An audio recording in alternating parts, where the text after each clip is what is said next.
நாம தினமும் டயல் பண்ற இந்த நம்பர் எங்கிருந்து வந்தது தெரியுமா? ஒரு எண் எப்படி உலகம் முழுக்க மனிதர்களை இணைத்தது? இப்போ பார்ப்போம். ஆரம்ப காலத்துல டெலிபோனுக்கு நம்பர் கிடையாது. மக்கள் ஆபரேட்டர் கிட்ட இந்த நபரை இணைங்கன்னு சொல்லி தான் கால் பண்ணினாங்க. 1879ல அமெரிக்காவில் முதல் முறையாக ஒவ்வொரு தொலைபேசிக்கும் ஒரு தனி எண் கொடுக்கப்பட்டது. அதுதான் இன்றைய போன் நம்பரின் தொடக்கம். 1881ல இந்தியாவில் முதல் டெலிபோன் சேவை சென்னை நகரத்தில் தொடங்கியது. அப்போ நம்பர்கள் 2-3 இலக்கங்கள் தான். பின்னாடி நகரங்கள் அதிகமானதால எஸ்டிடி கோடு வந்தது. ஒவ்வொரு நகரத்துக்கும் தனி அடையாள எண் உருவானது.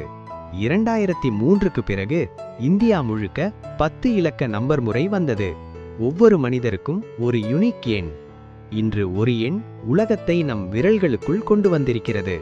இதுதான் போன் நம்பரின் உண்மையான கதை. இது போல நிறைய பயனுள்ள வீடியோஸ்க்கு சப்ஸ்கிரைப் கார்த்திக் ட்ரெய்னர் சேனல்.